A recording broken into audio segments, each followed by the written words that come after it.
So let's start with the big story that we are tracking on WION this hour. Now, led by President Vladimir Putin, Russian leaders are now issuing the most drastic threats to the West if it lifts its restrictions on Ukraine's use of long-range Western weapons against Russia.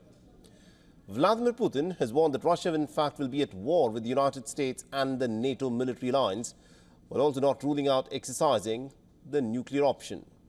Other Russian leaders have escalated the talk, raising the question of where the Russia-Ukraine war, of course, is headed and what would be the humanitarian cost that it would entail. Take a look at this report.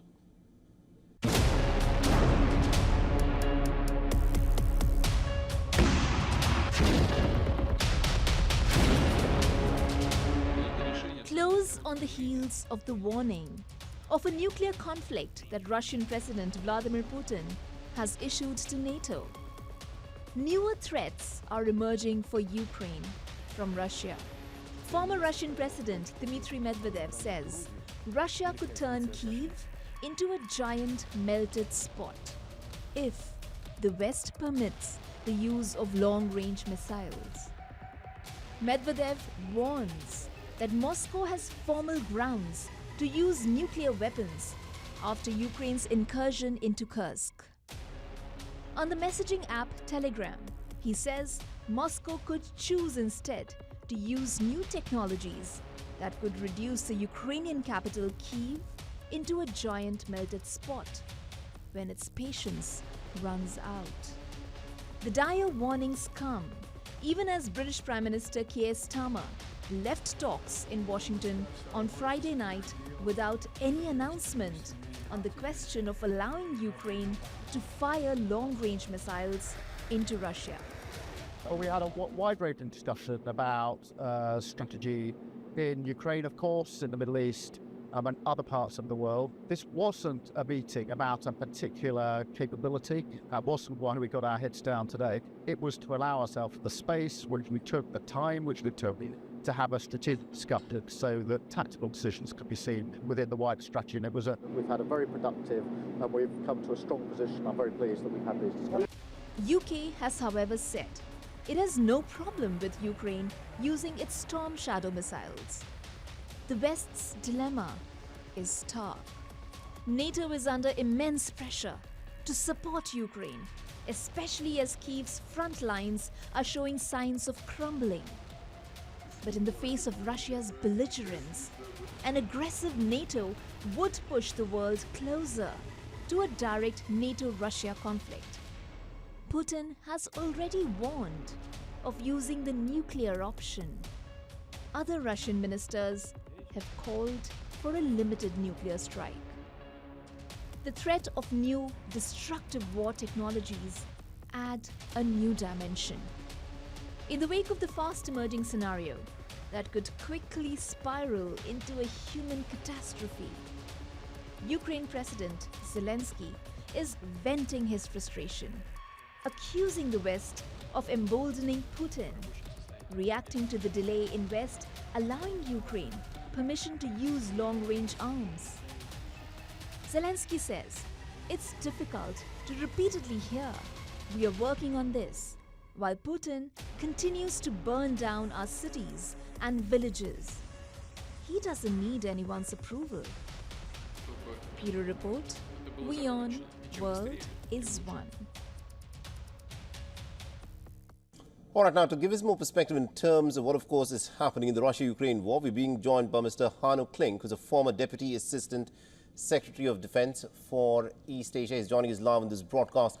Mr. Klink, thank you very much indeed for joining us on this broadcast. And let me in fact start by asking you about this statement that's been put forth by Dmitry Medvedev, where he said that Russia can turn Kyiv into a big melted spot if the West gives the green signal for the use of long-range weapons. What do you think he's referring to when he says new technologies can be used to accomplish this? Well, thank you very much for having me.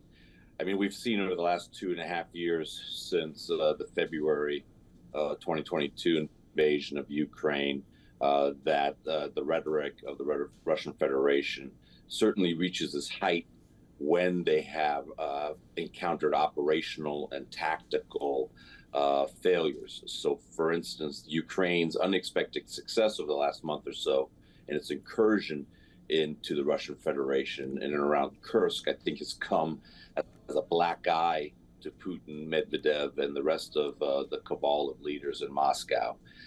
So I think on the one hand, you have, again, the nuclear saber rattling that has been occurring periodically.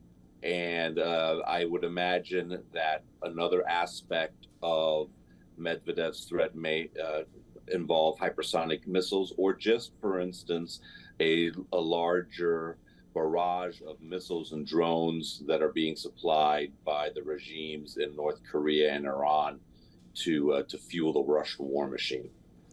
Now, Vladimir Putin in his statement said that the very essence of this war will change if Ukraine is given the go-ahead to use long-range weapons to strike into Russia. Do you think that the United States at this moment is willing to take that risk of escalation? Because when Biden and Keir Starmer met, that green signal that was expected from them did not happen.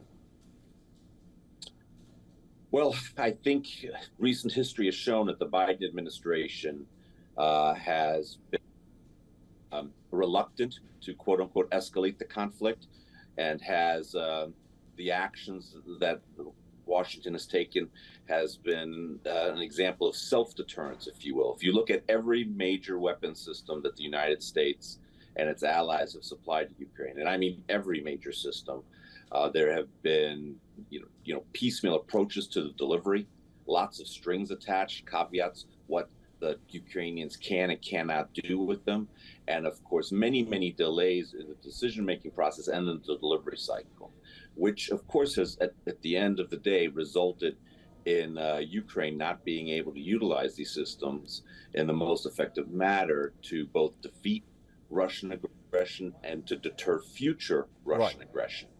So I think, given the Biden administration's recent history, given the fact that the United States finds itself in the midst of a presidential election, I would say I have my doubts whether or not President Biden will allow the Ukrainians to utilize the systems provided to the maximum effective ability of those systems.